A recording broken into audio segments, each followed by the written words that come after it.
রোহিতকে ফাঁকি দিয়ে ছদ্মবেশে প্রমাণ খুঁজতে গিয়ে রুদ্রের বিরুদ্ধে বড়সড় ক্লু পেল ফুলকি ও অংশুমান। হ্যাঁ বন্ধুরা, ফুলকি সিরিয়ালে আজকের পর্বে তোমরা এরকমটাই দেখতে পাবে। পুরো গল্পটা জানতে হলে প্লিজ লাইক দিয়ে সঙ্গে থেকো। রোহিত যখন লাবুদের বাড়িতে যায় তখন রিকিয়া দেখে বলে, রে রোহিতদা, তুমি অনেকদিন পর একা এসেছো, তুমি বসো, আমি তোমার জন্য কফি করে আনি। এরপর রিকিয়া ওখান থেকে চলে যায়।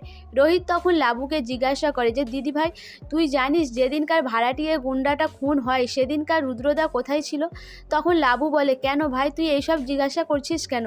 তখন রোহিত বলে যে, এমনি, আমার দরকার আছে, বল না। তখন লাবু বলে যে, হ্যাঁ, সেই দিন রুদ্র বাড়িতেই ছিল, ওই কেসটা নিয়ে তো রুদ্র স্টাডি করছিল, ও তো ঘরেই ছিল। তখন রোহিত ভাবে যে ফুলকি হয়তো এইসব নিয়ে বেশিই ভাবছে। এরপর লাবু জিজ্ঞাসা করে রোহিতকে, কিন্তু রোহিত কোনো কিছু আর বলে না। এদিকে ফুলকি সকাল সকাল ঘুম থেকে উঠে সে পালিয়ে যাওয়ার চেষ্টা করে। সেই সময় রোহিত চলে আসে। রোহিত ফুলকিকে জিজ্ঞাসা করে যে, ফুলকি, এত সকাল সকাল উঠে কোথায় যাচ্ছ? তখন ফুলকি মনে মনে ভাবে যে স্যারকে জানালে হবে না যে আমি দাদা ভাইয়ের সাথে একটা জায়গায় যাচ্ছি। তখন রোহিত বলে, কি হলো, কিছু বলছো না কেন? তখন ফুলকি বলে যে আমি ছুটতে যাচ্ছি। তখন রোহিত বলে, আমাকে তো তোমাকে রোজ ডাকতে হয়, তাহলে আজকে নিজে নিজেই উঠেই ছুটতে যাচ্ছ, কি ব্যাপার? দাঁড়াও, আমি আগে রেডি হয়ে আসি, তারপরে দুজনে একসাথে যাব। এরপরে পারমিতা চলে আসে। পারমিতাকে দেখে রোহিত বলে, দেখেছো বৌদি, কেমন ফুলকি নিজে নিজেই ছুটতে চলে যাচ্ছে, আমাকে কিছু না বলে।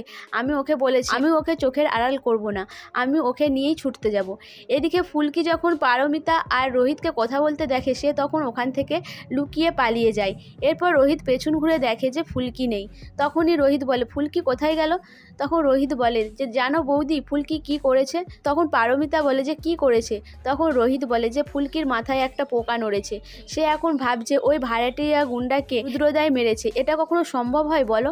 তখন পারমিতা বলে, কি বলছো ভাই? ফুলকি এটা ভেবেছে? ফুলকির কি মাথা খারাপ?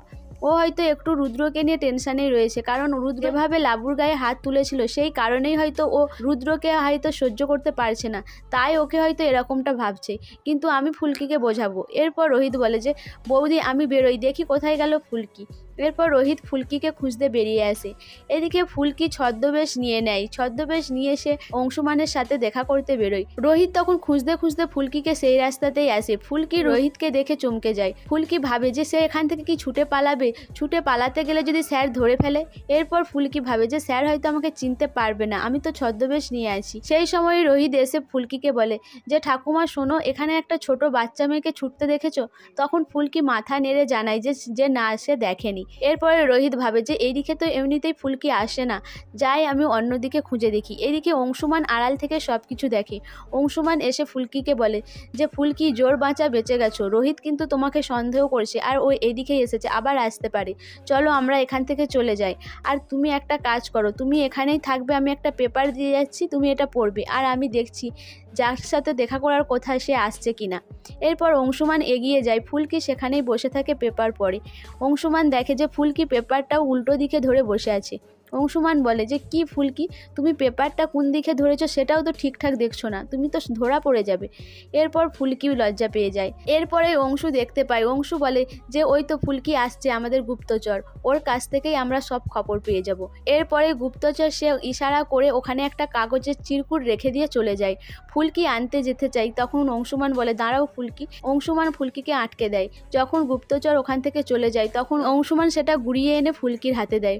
ফুলকি সেটা পড়ে দেখে এই এলাকাতে অনেক বেআইনি কাজকর্ম চলছে, আর এটা নিয়ে একটা বড়সড় ধামাকা হতে চলেছে। এটা দেখেই ফুলকি চমকে যায়। ফুলকি বলে যে, বেআইনি কাজকর্মের সাথে জামাইবাবুর কি সম্পর্ক? এটাই আমাকে খোঁজ নিতে হবে আগে। এরপর ফুলকি বাড়িতে ফিরে আসে। ফুলকিকে দেখে রোহিত আবার বোকাঝোকা করা শুরু করে দেয়। বলে যে কোথায় গিয়েছিল? তখন ফুলকি বলে যে সে একা একাই ছুটতে গিয়েছিল, তার নিজের দায়িত্ব সে নিজেই নিতে চায়। এদিকে লাবু আর রুদ্র এসে হাজির হয়। রুদ্রর হাসি দেখে আবার ফুলকির মনে পড়ে সেই রুদ্রর ছদ্মবেশের কথা। সো বন্ধুরা, ফুলকি আর অংশুমান যে রুদ্রর ব্যাপারে গোপনে খোঁজ খবর নিচ্ছে, সেটা কি জানতে পেরে যাবে রুদ্র? তোমাদের কি মনে হয়? অবশ্যই আমাকে কমেন্ট করে জানাবে। আর আমার ভিডিওটা ভালো লাগলে প্লিজ সাবস্ক্রাইব করে দিও, আর লাইক, কমেন্ট, শেয়ার করো।